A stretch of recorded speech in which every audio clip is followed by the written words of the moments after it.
Days after fixing the drill, Yun was sent to a new part of the mine. The Valkyrie had blasted open a fresh tunnel, and she was assigned to set up the drilling equipment. This area was far from the main tunnels, dark and quiet. "Soul, give me more light," she said to her drone. The little machine hovered higher, its blue eye brightening to light up the rocky walls. Yun worked steadily, connecting power cables and checking pressure gauges. The air here smelled different, sharper, with a strange tang she had never noticed before. "Saul, scan the air quality," she said. "Air is safe to breathe," the drone replied. "But there are unusual particles present." Yun frowned and looked more closely at the tunnel walls.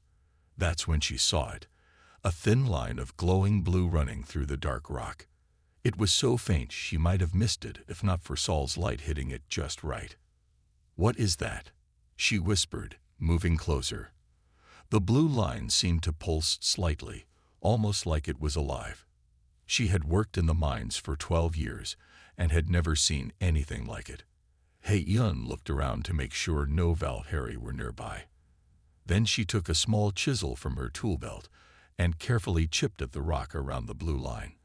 A piece broke free, revealing a crystal-like substance that glowed brighter when removed from the surrounding stone. "Saul, scan this material," she said, holding up the small glowing fragment. The drone hovered close, its sensors working. Unknown composition, not in database. Yun's heart beat faster. The Valkyrie had extensive mineral databases. If Saul couldn't identify it, this might be something new, something the Valkyrie didn't know about yet. She should report it immediately. That was the rule. All new mineral discoveries belonged to the Valkyrie Confederacy. But what would happen? They would take it, study it, and she would go back to fixing drills. If it was valuable, the humans might have to work even harder to mine it. Instead, Yun slipped the small glowing piece into her pocket. "Saul, record the exact location of this find, but keep it in your secure memory." "Recording location." Saul confirmed. "Warning. Failure to report mineral discoveries is a violation of Code 27B. "I know," Yun said quietly, "but just this once. Let's keep a secret." She finished setting up the drilling equipment, being careful to position it away from the vein of blue crystal. Then she returned to the main tunnels, the small piece of glowing rock hidden safely in her pocket. Back in her tiny living quarters, just a metal room with a bed, a small table, and a washing unit. Yun carefully placed the crystal on her table. Under the harsh white lights of her room, the blue glow was even more beautiful. "Saul, can you do a more detailed scan now that we're alone?" The drone circled the crystal, scanning it from all angles. Material is emitting low-level energy. Structure appears to change when in proximity to human bioelectrical field. "What does that mean?" Yun asked. "When you touch it, it changes," Saul explained. Curious, Yun reached out and gently touched the crystal with one finger. The blue glow immediately brightened, and she felt a strange tingling sensation in her hand. The crystal seemed to warm under her touch, pulsing in time with her heartbeat. "Amazing," she whispered, pulling her hand back. The crystal dimmed again. "Analysis suggests material responds specifically to human nervous system," Saul said. "This reaction would not occur with Valkyrie physiology." Yun sat back, thinking hard. A material that responded to humans but not to Valkyrie. That could be important. Maybe even valuable. But to whom? And why? Over the next few days, Yun returned to the new tunnel whenever she could, collecting small samples of the crystal and hiding them in her quarters. She learned that the crystal responded differently to different people. When her friend Jin touched it, it turned slightly green. When she held it, it stayed blue. Yun didn't know what the crystal was or what it could do, but she knew one thing for certain. It was special, and it was connected to humans in a way the Valkyrie could never understand. For the first time in her life, she had found something that was truly hers to discover. For 3 days, He Yun worked with barely any sleep. The wormhole had grown to the size of a dinner plate, large enough to pass small containers of food, water, and medicine to the trapped miners. But it wasn't big enough to get people out. Commander Nex had been forced to delay the evacuation. Word of He Yun's discovery had spread too far. If the Valhari abandoned the humans now, it would cause problems on other mining colonies. On the fourth day, He Yun was called to the command center. She was surprised to see not just Nex, but 3 other high-ranking Valhari who had arrived on a ship from the Central Worlds. "This is the human?" asked one of the visitors, a female Valhari wearing the gold-trimmed uniform of the governing council. "Yes, Counselor Vex," Nex said. "This is He Yun." He Yun stood straight, trying not to show her fear. The governing council rarely bothered with mining colonies. "You have created quite a problem for us, human," Counselor Vex said. "Your actions are being discussed across Valhari space." "I'm trying to save my people," He Yun said simply. "By stealing Confederacy resources and conducting unauthorized experiments," Nex added sharply. Vex waved a long-fingered hand. "That is a minor concern compared to the larger issue. This human claims to have discovered properties in the blue crystals that our own scientists missed." "Not claims," He Yun said. "I did discover them.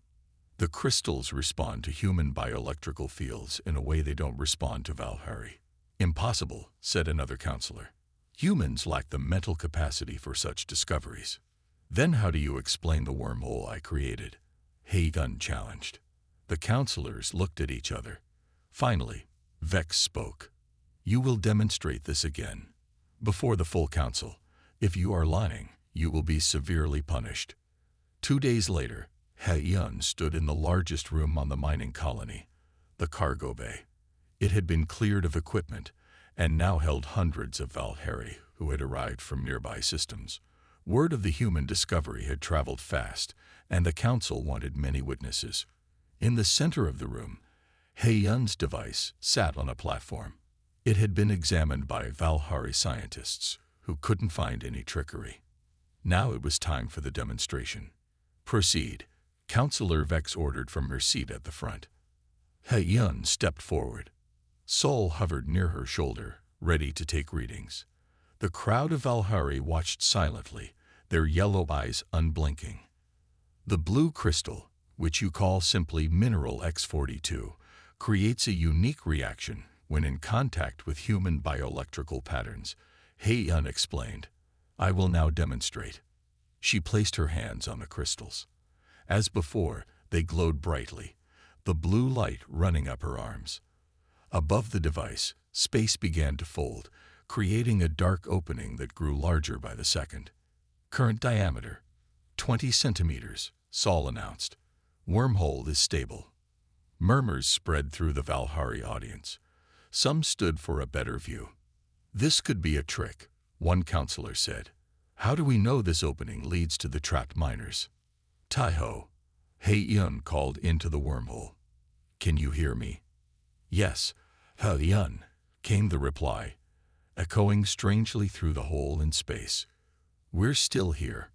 "Show yourself so the council can see you," He Yun said. Taiho's face appeared in the dark circle, tired but alive. Behind him, other miners could be seen, watching hopefully. The Valhari council members leaned forward, their faces showing shock for the first time. "How is this possible?" Vex demanded. "Our scientists have studied these crystals for decades. How could we miss this?" "Because you never let a human touch them," He Yun said. "The crystals don't react to Valhari biology. They only work with humans." An older Valhari stepped forward from the crowd. His skin was paler than the others, his movements slower. "I would like to test something," he said. "My name is Kerr, head scientist of the Mineral Research Division." Kerr approached the device. "May I?" he asked He Yun, gesturing to the crystals. She stepped back, allowing him access. Kerr placed his hand on the largest crystal. Nothing happened. The crystal remained dim. "Now please touch it again," he said to He Yun. When she placed her hand beside his, the crystal glowed brightly again. The wormhole, which had started to shrink, grew stable once more. Remarkable, Kerr said. In all my years studying these crystals, I never saw this reaction. He turned to the council. The human speaks the truth. We missed this because our protocols prevent test subjects from handling valuable minerals. A single human discovery does not change anything, one counselor argued. It changes everything, Kerr replied. If humans can activate the crystals in ways we cannot, they are not just labor. They are necessary partners in this research. 5 years passed since the day He-Yun first discovered the blue crystal in the mines. The Valhari Confederacy had changed in ways no one could have imagined. He-Yun stood on the bridge of the massive ship, looking out at the stars. The CWS Harmony was the pride of the new combined world's fleet, a ship built by both humans and Valhari working together. At its heart was an unite core that could open wormholes large enough for the ship to pass through, traveling between stars in moments instead of years. Ambassador He-Yun, said the ship's captain, a tall Valhari named Ren. We are ready to make the jump to the Lyra system. He-Yun nodded. Thank you, Captain. Let's make history. This would be the furthest jump any ship had ever made, taking them to a star system where strange signals had been detected. Signals that might come from another intelligent species. He-Yun was no longer just a scientist. She was now the ambassador for the combined worlds, chosen to represent both humans and Valhari in this first contact mission. Her team included Tai-Ho, now her husband, and the ship's chief engineer, and Du-Yun, who had openly embraced his mixed heritage and inspired other Valhari with human ancestry to do the same. All crew to jump positions, Captain Ren announced over the ship's speakers. He-Yun took her place at the Unite activation panel. Though machines could now channel human bioelectrical patterns to activate Unite, the most important jumps were still done by hand. It was both practical and symbolic, a reminder that humans were essential to this technology. She placed her hands on the control crystals. They glowed bright blue under her touch, the energy flowing up her arms like it had that first day in the mine. Wormhole forming, reported the science officer. Coordinates locked on Lyra system. In front of the ship, space opened. The wormhole grew until it was large enough to swallow the entire vessel. The view of stars twisted, replaced by a swirling blue tunnel. Jump in 3, 2, 1, Captain Ren said calmly. The ship moved forward into the wormhole. For a moment, everything seemed to stretch and compress at once. Then suddenly, they were there, orbiting a distant star with 7 planets. Jump successful, Tai-Ho reported from his station. All systems normal. Cheers erupted across the bridge. They had traveled farther in seconds than any ship had ever gone before. Ambassador, the communications officer called. We're receiving a clear signal from the 4th planet. It's definitely artificial. He-Yun felt her heart race. A new alien civilization waited below. What would they be like?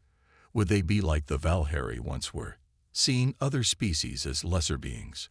Or would they be ready to join as equals from the start? Prepare the landing team, she ordered. And make sure the translator is updated with all our latest linguistic data. As the crew prepared for this historic meeting, He-Yun took a moment to look around the bridge. Humans and Valhari worked side by side, wearing the same uniforms, using the same titles. 5 years ago, this would have been unthinkable. She touched the small drone that always floated near her shoulder.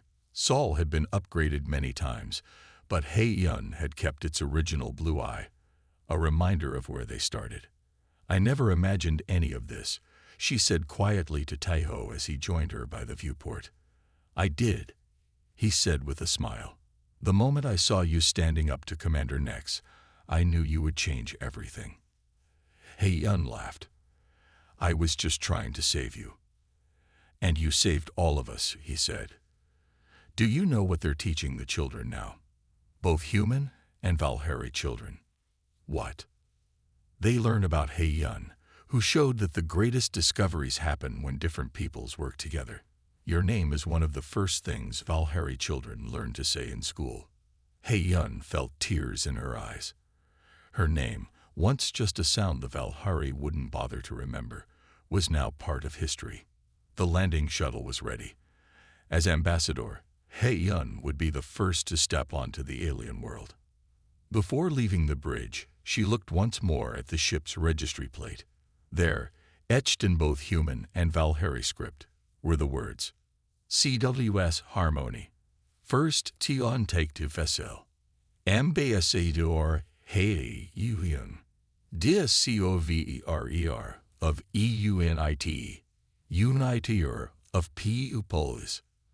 From a miner whose name meant nothing to a name that meant everything, written in the stars and in the history of two species now moving forward as one. As she walked toward the shuttle bay, crew members, both human and Valhari, nodded respectfully. Each of them said her name as she passed. And across the Confederacy, now called the Combined Worlds, countless others spoke it too. A name that had become a symbol of what was possible when people saw each other as equals. Hei-yun smiled. The future was waiting. Hei-yun wiped sweat from her forehead as she tightened the last bolt on the massive drill. The air in the mine was hot and full of dust. Above her, the rocky ceiling of the asteroid tunnel was held up by metal beams that groaned under the weight. This was her life, fixing machines that dug up precious metals for the Valhari. Human, is the repair complete?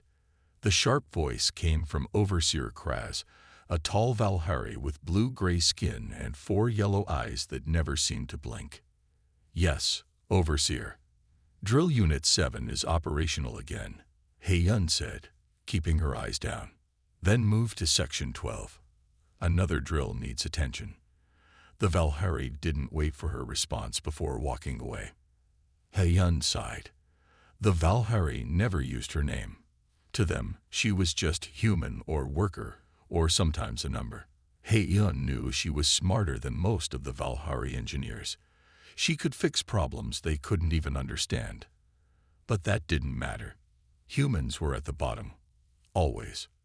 She packed her tools and began the long walk to Section 12. The mining colony of Eridani 9 was huge, carved deep into an asteroid rich with metals the Valhari Confederacy needed for their ships. Thousands of humans worked here, most born on this rock, never seeing Earth or even a real sky. Sol, come, she whispered. From a dark corner, a small drone flew to her side, the size of a soccer ball, with 6 small arms and a single blue eye. Sol was her only friend here. The Valhari had thrown it away as broken, but Hei-yun had fixed it in secret and reprogrammed it to follow her commands. Temperature in Section 12 is above safe levels for humans, Sol said in its quiet voice. Recommend cooling suit. No time, Hei-yun said. And they wouldn't give me one anyway. As she walked, other humans nodded to her. No one spoke much during work hours. The Valhari didn't like it. Hei-yun was known among the humans as someone who could fix anything, but that skill only made her more valuable as a worker, not more respected by their alien masters. Her grandparents had told her stories of Earth, of Korea where her family came from before the Valhari ships arrived. They said humans once had their own countries, their own leaders. Now they were just workers, spread across a dozen mining colonies. In Section 12, the heat hit her like a wall. The drill had overheated, melting part of its control panel. 2 Valhari engineers stood arguing about what to do. The human is here, one said, pointing at Hei-yun. Good. Fix this, human. We need this drill working by end of shift. The senior engineer walked away, leaving the junior one to watch her. Hei-yun knelt by the smoking machine. This was a bad one. The main control chip was melted. She would need to replace it and rewire the whole system. Sol, scan the damage, please, she whispered when the Valhari looked away. The little drone's eye glowed brighter as it examined the drill. Primary control chip destroyed. Secondary systems compromised. This can't be fixed today. Yun told the Valhari engineer. The control chip is melted. I need a new one. Impossible. There are no spare parts until the supply ship comes next week. The Valhari seemed angry, as if this was her fault. If this drill doesn't work, we miss our quota again. Yun thought for a moment. I might be able to rebuild it using parts from an old drill in storage. The Valhari looked surprised. That would require engineering knowledge. I can do it, she said simply. The Valhari made a sound that might have been a laugh. Very well, human. Try if you wish. But if you fail, you will lose your food ration for 2 days. Yun nodded. It was always like this. Threats and punishment. Never any reward. 5 hours later, covered in grease and sweat, Yun stepped back as the drill hummed to life. She had rebuilt the control system from scraps, creating something that worked even better than before. The Valhari engineer looked at the drill, then at her. For a moment, something like respect showed in his alien face. What is your designation? He asked. Yun, she said, standing a little straighter. The Valhari nodded once. The drill works? Yun. Return to your quarters. It wasn't much, just the use of her name. But in this place, it was rare enough to feel like victory. 6 months passed. The news of Unite and its connection to humans spread through every part of the Valhari Confederacy. Ships arrived daily at Eridani 9, bringing officials, scientists, and reporters who all wanted to see the human woman who had changed everything. Yun now led a team of 20 researchers, 10 humans, and 10 Valhari. They worked in a new laboratory built specifically for Unite research. The walls were covered with charts and diagrams showing the growing size and stability of their wormholes. Today is the big test, Tahoe said as he checked the equipment one last time. Are you nervous? Yun nodded. A little. But the small-scale tests worked perfectly. They were preparing to create the first wormhole large enough for a ship to pass through. If it worked, travel between star systems would no longer take months. It would take seconds. Yun entered the lab, followed by several members of the governing council, including Councillor Vex. Is everything ready? Vex asked, looking at the massive Unite crystal mounted in the center of the room. It was the size of a small car, glowing faintly blue. Yes, Councillor, Yun said. We will begin the sequence in 10 minutes. As the final preparations were made, Yun thought about how much had changed. Humans throughout the Confederacy were being treated differently now. On some mining colonies, humans had been promoted to supervisory positions. Schools for human children had been opened. And last month, the council had announced that 5 humans would be appointed as advisors to the government. The first step toward true representation. Not everyone was happy with these changes. Some Valhari protested, saying humans were being given too much power too quickly. But others saw the benefits of working together, especially as Unite technology created new opportunities for everyone. All systems are ready, Tahoe announced. Starting power-up sequence. The team took their positions. The humans would touch the Unite crystal at specific points, activating it in a pattern they had discovered during their research. The Valhari would monitor the equipment and ensure the wormhole remained stable. Beginning in 3, 2, 1. Yun placed her hands on the crystal. The crystal's glow intensified immediately, filling the room with blue light. One by one, the other humans touched the crystal at their assigned positions. With each touch, the energy level rose higher. Above the crystal, the air began to fold and bend. A small dark spot appeared, then rapidly expanded. Wormhole at 1 meter diameter and growing, Yun called out, reading from his instruments. 2 meters, 3 meters. The council members watched in amazement as the hole in space grew large enough for a small ship to pass through.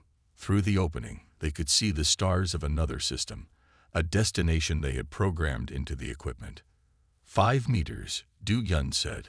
Wormhole is stable. We did it. Cheers erupted from the research team. Yun felt tears in her eyes.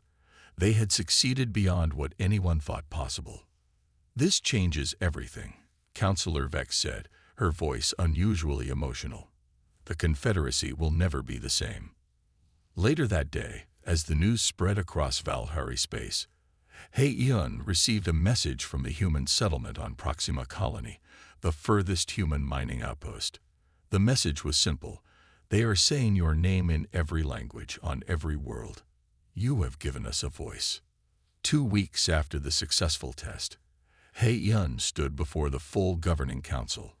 The chamber was packed with Valhari officials, and for the first time, human representatives from every colony. The human Hei-Yun, the head counselor announced, has been appointed director of the new Joint Species Research Institute. This facility will be staffed equally by humans and Valhari, working together to develop unite technology for the benefit of all. The announcement was met with applause from both humans and Valhari. As Hei-Yun rose to speak, she saw Commander Nex at the back of the room. The Valhari, who once dismissed her as just another human worker, now could not meet her eyes. "Thank you for this honor," Hei-Yun began. "But I do not stand here alone. Every human who has worked in your mines, built your ships, or served your needs has contributed to this moment. For too long, our names meant nothing to you. Now you must learn to say them all." Her words echoed through the chamber and beyond, carried on communication channels to every corner of the Confederacy. A human woman, speaking as an equal to the most powerful Valhari, demanding recognition not just for herself but for all her people. And they listened. Over the next week, Hei-Yun and Taeho met whenever they could. They built a small device using parts Taeho took from broken machines. The device held a crystal and could send tiny electric pulses into it. When a human touched the crystal while the device was running, the microscopic wormhole grew slightly larger. "It's working," Hei-Yun said one night, watching the readings on Sol's screen. "The wormhole is now big enough to see with Sol's sensors, but still too small to be useful," Taeho said, adjusting the device. "We need more power or more crystals." Hei-Yun was about to answer when the floor suddenly shook beneath them. The lights flickered and went out. Emergency red lights came on seconds later. "What was that?" she whispered. Sol's eye glowed brighter, detecting seismic activity in the mine. "Major collapse detected in main shaft 3. The small speaker in her room crackled to life with a Valhari voice. "All mining personnel report to emergency stations. Repeat, all mining personnel report to emergency stations." Hei-Yun and Taeho ran from her room. The hallway was filled with humans rushing in all directions. Emergency alarms blared. "I need to get to the command center," Taeho shouted over the noise. "I'll go to the main shaft," Hei-Yun said. "People might be trapped." They separated in the crowd. Hei-Yun pushed her way through the tunnels toward the main shaft. Sol flew above her, lighting the way. When she reached the entrance to the main shaft, she found chaos. The huge tunnel that led deep into the asteroid had partially collapsed. Dust filled the air, making it hard to see. Humans and Valhari moved about, some injured, some helping others. Hei-Yun grabbed the arm of a passing human worker. "What happened?" "New drill broke through a weak spot," the man coughed. "The whole tunnel came down. There are hundreds of people trapped inside." Hei-Yun's blood went cold. The main shaft was where most humans worked. If it collapsed, she pushed her way to the front, where a group of Valhari stood looking at holomaps of the mine. Commander Nex, the head of the entire mining operation, was among them. "The supporting structure has failed completely," one Valhari engineer was saying. "The remaining sections could collapse at any moment." "How many are trapped?" Commander Nex asked. 348 humans and 6 Valhari supervisors, another reported. Nex nodded. "Begin evacuation procedures for all essential personnel. Move the command ship to a safe distance." "What about the trapped workers?" a human supervisor dared to ask. Nex turned cold eyes to him. "The cost of rescue exceeds the value of the labor force. It is not economically viable." He Yun couldn't believe what she was hearing. They were going to leave everyone to die. Her hand went to her pocket, where she kept a crystal. Could it help? The wormholes were still too small, but maybe. Her comm unit beeped. It was Tahoe. "I'm in the command center." His voice came through, shaking. "They're evacuating. The Valhari are leaving us." "I know," He Yun said. "Listen, Tahoe. I need you to check who's trapped in there." A pause, then his voice returned, even more strained. "He Yun, I can't leave. I'm in Section 5 of the main shaft. The tunnel behind me collapsed. I'm trapped with the others." The world seemed to stop around He Yun. Tahoe was trapped. The Valhari were leaving. And she had a technology no one else understood. "I'm going to help you," she said firmly. "All of you. Don't give up." She ran back through the tunnels to her quarters, pushing past evacuating workers. Inside, she grabbed their device and all the crystals she had collected. "Soul, find Myran. Bring her to my room," she ordered. Myran was the human medical technician. If anyone could help with her plan, it was Myran. 20 minutes later, Myran arrived, her medical bag slung over her shoulder. "Hey Yun, we need to evacuate." Myran started. "The Valhari are leaving everyone trapped inside to die." Hey Yun cut her off, "Including Tahoe. But I think I can help." She showed Myran the crystals and quickly explained what they had discovered. "If we can make the wormhole bigger, we could send supplies through. Maybe even get people out." Myran looked skeptical, but nodded. "What do you need from me?" "Help me build a bigger version of this device. And I need medical supplies, the smallest ones that could fit through a small hole." As they worked, He Yun's door slid open. Commander Nex stood there, flanked by 2 Valhari guards. "Human He Yun," Nex said coldly. "We detected unusual energy patterns from your quarters. What are you doing with Confederacy property?" He Yun stood, facing the tall alien. For once, she wasn't afraid. "Saving lives," she said. "Something you should be doing." Commander Nex's 4 yellow eyes narrowed as he looked at the blue crystals on He Yun's table. His guard stepped forward. "This is unauthorized possession of mining materials," Nex said. "Hand over the crystals and any devices you have built." He Yun moved to stand between the Valhari and her work. "These crystals can create wormholes when humans touch them. We can use them to save the trapped workers." "Wormholes." Nex made a sound like harsh laughter. "Impossible. Human minds cannot comprehend such technology." Myran spoke up. "It's true. I've seen it work." Nex ignored her. "The evacuation is nearly complete.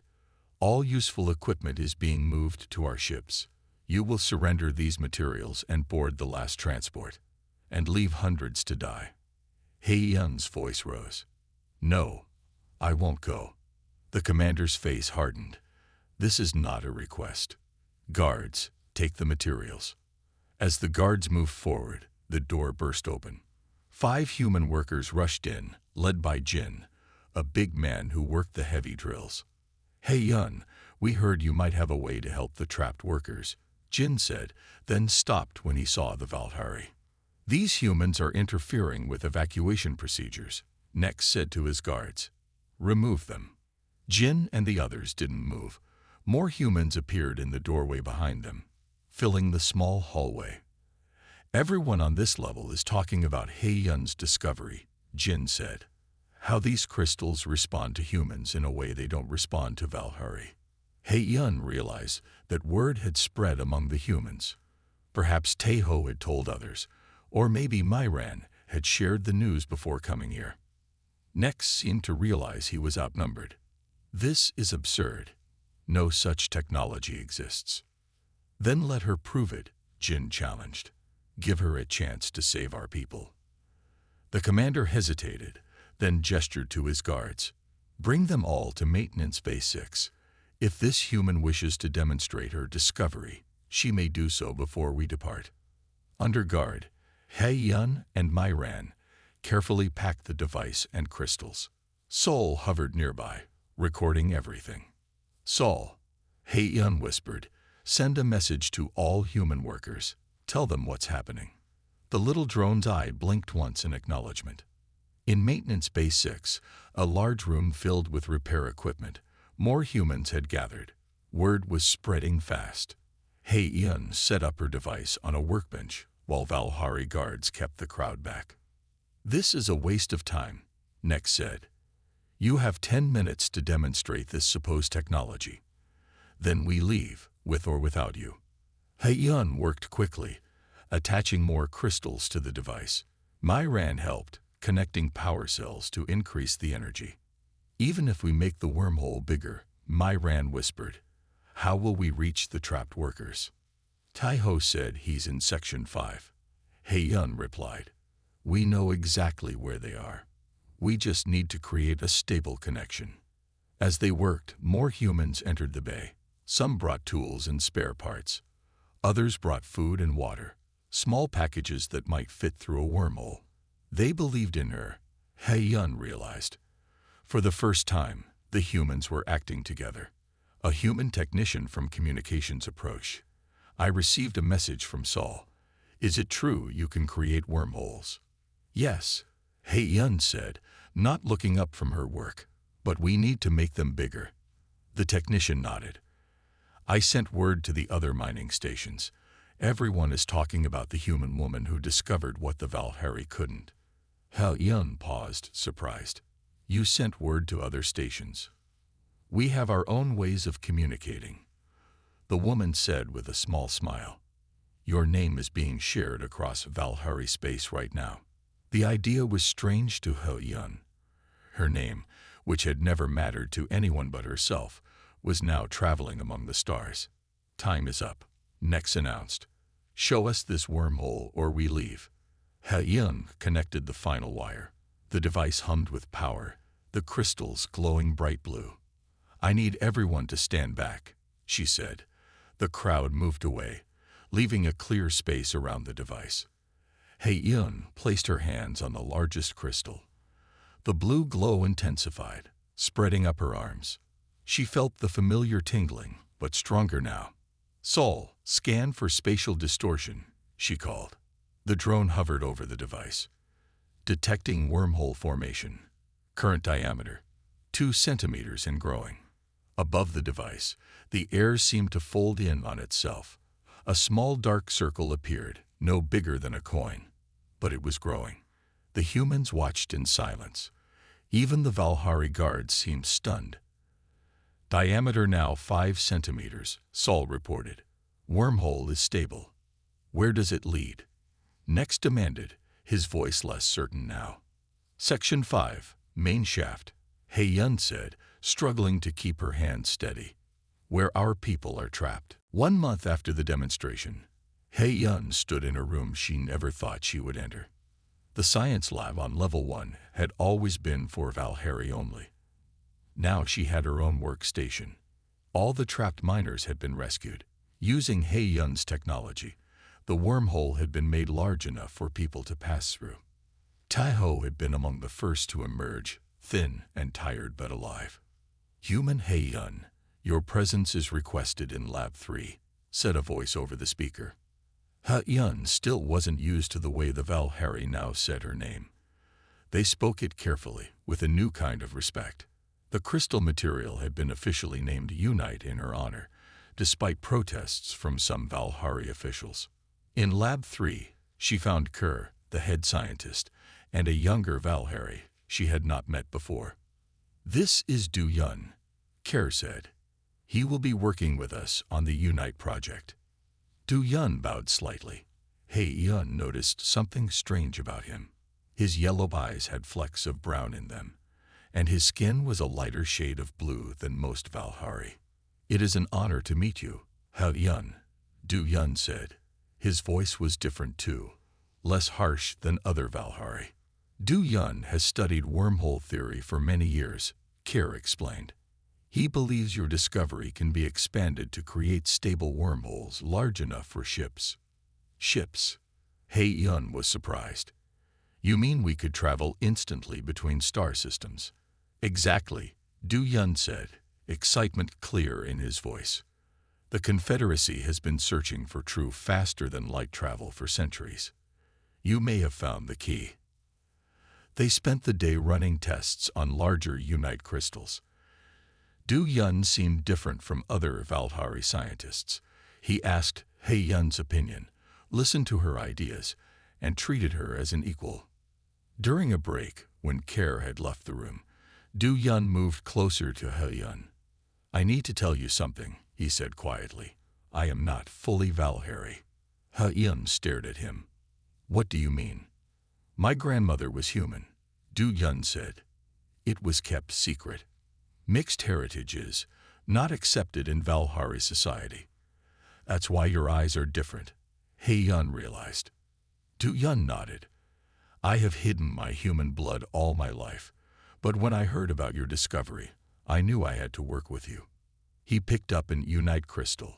It glowed softly in his hand, not as bright as when He Yun touched it, but still responsive. I can activate the crystals too, he said, not as strongly as a full human, but enough to help with the research. Why are you telling me this? He Yun asked. Because you are changing things, Du Yun said. For the first time, humans have leverage. The Valhari need you now. Over the next few weeks, He Yun and Du Yun worked closely together. They made rapid progress, creating larger and more stable wormholes. Taho joined their team, bringing his knowledge of computer systems. Word of their work spread across human settlements. He Yun began receiving messages from humans on other mining colonies, asking her to speak for them to the Valhari Council. You have become a symbol, Taho told her one evening as they walked back to their quarters. The human living areas had been improved since He Yun's discovery. The rooms were larger, the food better.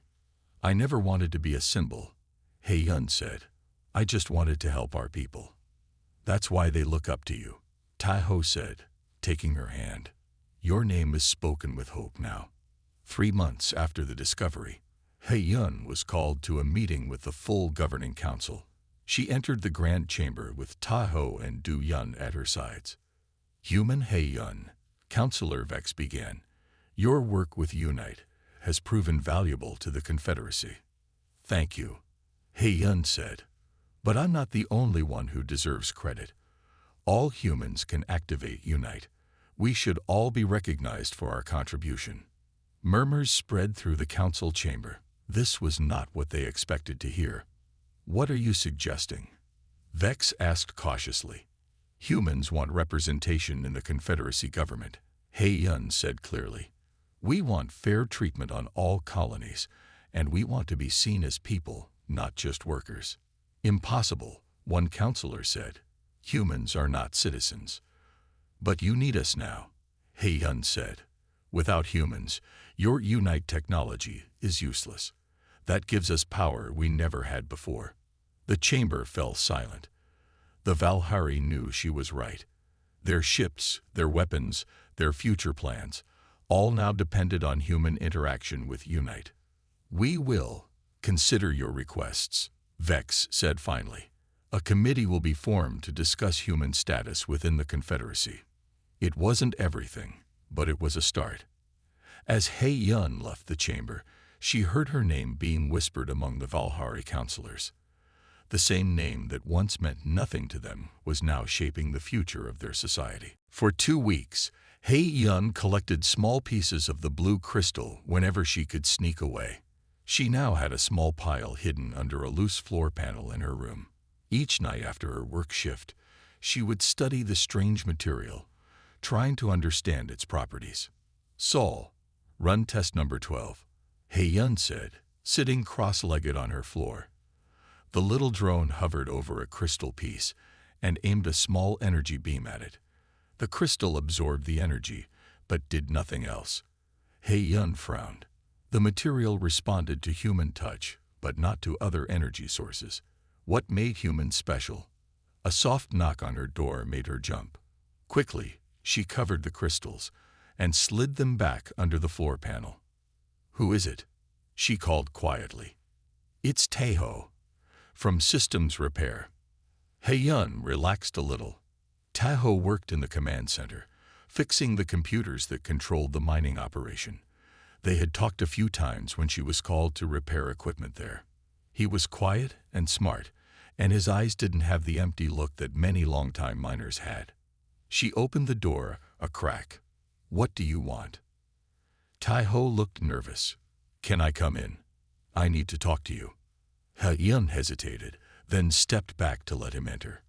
Her room was small, and with both of them inside, they had to stand close together. Sol picked up some unusual energy readings coming from your room. Taeho said, I was monitoring the power grid and noticed it. What are you doing in here? Hae-yun's heart raced. You're spying on me. No. Well, not really. Taeho ran a hand through his short black hair. I was looking for unusual power usage because the Valkyrie are planning maintenance soon. I wanted to warn people. He paused. But then I saw these strange energy patterns. They're not like anything I've seen before. Hae-yun studied his face. Taeho had always been kind to her, sharing extra food rations, once when she was sick. Could she trust him?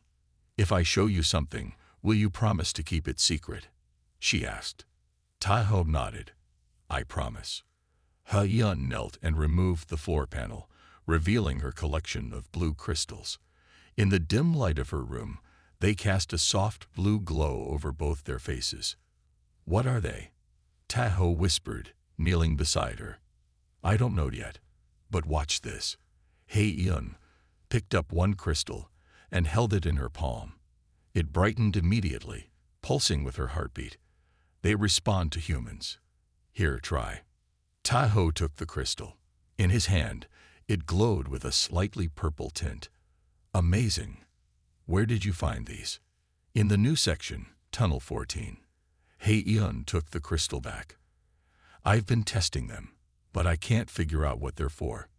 Taeho thought for a moment. In the command center, I have access to more advanced equipment. I could run some tests. That's too risky, Hae-yun said. If the Valkyrie catch us. They won't, Taeho said. There's a shift change at midnight. The command center is empty for 12 minutes. We can use the scanners then. Hae-yun bit her lip, thinking. Okay, tonight. Later that night, they slipped into the command center. The room was filled with glowing screens and control panels. Taeho moved quickly, turning on a scanner and placing a crystal on it. Hurry, Hae-yun whispered, keeping watch at the door. We only have a few minutes. I know. Taeho typed commands into the computer. This is strange. The scanner can barely detect it. It's like the crystal exists partly in another. Wait. He picked up the crystal and held it in his hand while keeping it on the scanner. The readings changed dramatically. Look at this, he said excitedly. When we touch it, the crystal creates a tiny opening to somewhere else. What do you mean? Hae-yun joined him at the screen. It's creating a microscopic tunnel through space. Taeho's eyes were wide. A wormhole. Tiny, but real. Hae-yun stared at the crystal in his hand. A wormhole. Like for traveling in space. Exactly. But it's too small to be useful, and it only lasts a few seconds. Taeho looked at her. But if we could make it bigger, stable. We could go anywhere, Hae-yun finished. We could leave this place. The sound of footsteps in the hallway made them freeze. Quickly, they shut down the scanner and hid the crystal. Just as the door opened, Taeho pulled Hae-yun close and kissed her. She was so surprised she couldn't move. What is happening here? Demanded a Valkyrie supervisor from the doorway. Taeho pulled away, looking embarrassed. Forgive me, Overseer. We were just. I was showing her the command center. The Valkyrie made a disgusted sound. Human mating rituals should not occur in work areas. Return to your quarters immediately. They hurried out, heads down. Only when they were safely back in Hae-yun's room did they look at each other and burst into nervous laughter.